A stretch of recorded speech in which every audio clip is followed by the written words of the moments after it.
Welcome to this explainer. Today we're diving into something truly dark, profound, and honestly fascinating. We're stepping into a grim, dark Gothic fable of uncanny psychology to explore the absolute end of what's known as the Crimson Ascent. If you've ever found yourself wondering what actually happens when the relentless, fiery engine of a personal journey simply burns itself out, well, you're in the right place. We're going to analyze a state of being where all your familiar structures, your hopes, your struggles, your active suffering, are completely replaced by a singular, chilling finality.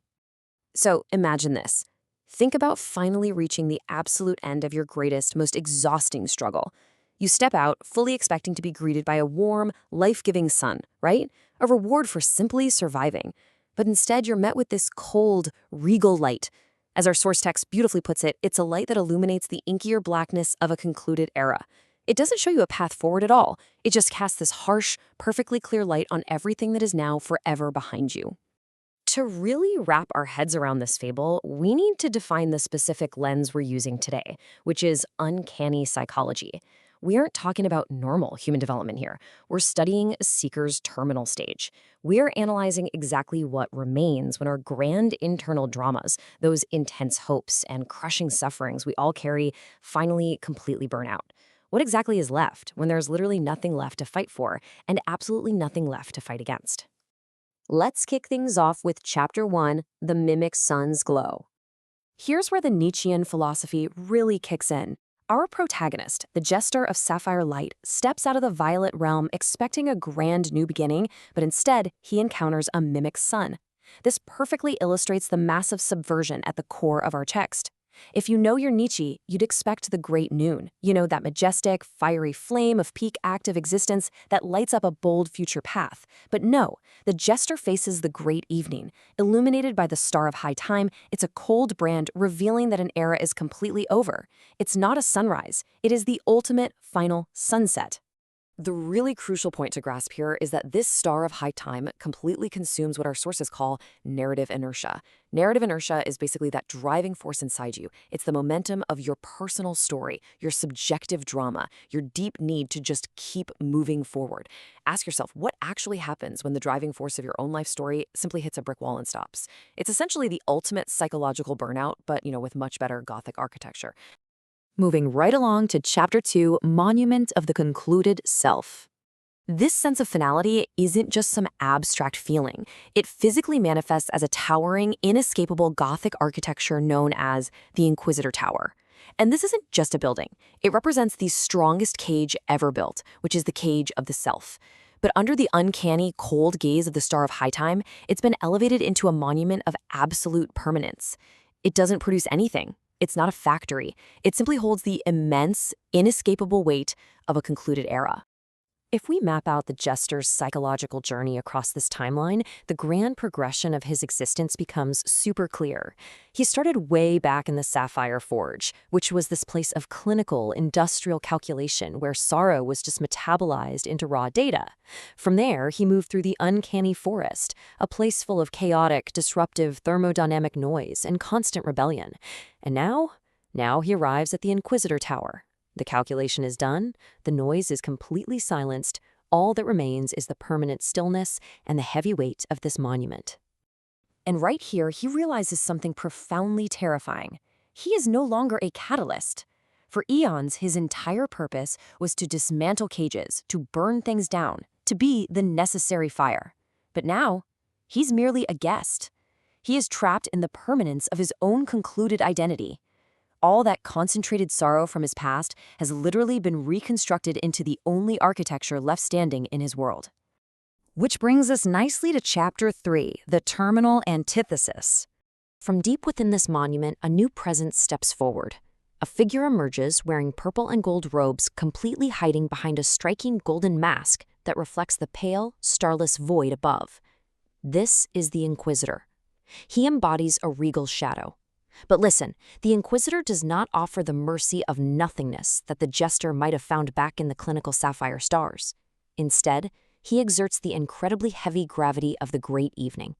He is the absolute ultimate antithesis to the Jester's entire previous life of emerald corruption and active rebellion. This encounter brings a hard stop to the Fichtean dialogue. Now, In philological and philosophical terms, this dialogue is that exhausting, endless psychological conflict we all have between establishing an identity and then negating it. It's thesis and antithesis constantly clashing to create some kind of synthesis. But the Inquisitor's arrival signals that this conflict is officially over. There is simply no more chaos and ink left to resolve. The book is fully written. Let's see what happens next in Chapter 4, The Concluded Catalyst. With that chaotic internal conflict definitively resolved, a really eerie shift happens. We watch a step-by-step death of his lifelong rebellion. First, the Rune of Inferno, which used to be his engine of rhythmic dread, it just ceases, stops completely. Second, that fiery, active suffering he carried around freezes into a cold, static brand under the mimic sun.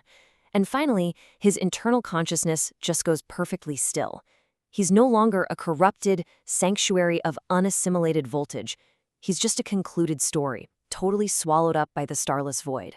The Star of High Time basically acts as a gaping maw that is for the first time finally satisfied. It doesn't twinkle, it just burns with this singular, unwavering focus. It achieves an ultimate mass energy balance. But the really important thing here is that this balance isn't achieved by the mathematical calculation of the forge we saw earlier. It's achieved by sheer absolute completion. The loud weeping thesis of his identity isn't fixed and it isn't destroyed. It's simply accepted, stamped, and filed away forever as the final record of his existence. And that leads us to our final chapter, Chapter V, Silence of the Great Evening. This brings us to the haunting final phase of our Gothic fable. In this realm of absolute regal gloom, the narrative introduces the last thinker. And what does he do? He literally closes his journal of chaos. He just shuts the book. Why? Because the psychological struggle, the kinetic friction of existing, of constantly fighting and striving, has completely and utterly ceased. Sitting in the shadow of the Inquisitor, there's simply no more data left to record. We really have to contrast this uncanny silence with what came before. Philologically speaking, we're dealing with two very different silences here. There's the clinical celere of the Sapphire Forge, which is the silence of a cold machine that has efficiently metabolized all its data and calculations. But the silence of the Great Evening? That is fundamentally different. It's deeply melancholic. It's perfectly described as the silence of a great banquet that has finally ended, or the silence of a massive roaring furnace that has simply gone cold. This whole experience leads the jester to a crushing yet strangely peaceful realization. Every single extreme high he ever felt, the glory of the heavens, and every devastating low, the agony of the blazing abyss, were not the main event. Not at all. They were merely preludes. All that active drama was just a warm-up to this regal gloom. It's a profound stillness where the reconstruction of his purpose is perfectly finished by the sheer, undeniable weight of the end. Which leaves us with a pretty heavy, provocative thought to consider today. We all have a narrative inertia right now, right? We are all generating kinetic friction in our daily lives, fighting our battles, writing our stories.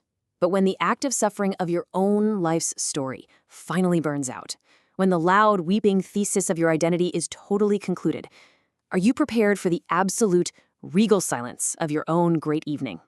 Thank you so much for exploring this fascinating psychology with me today.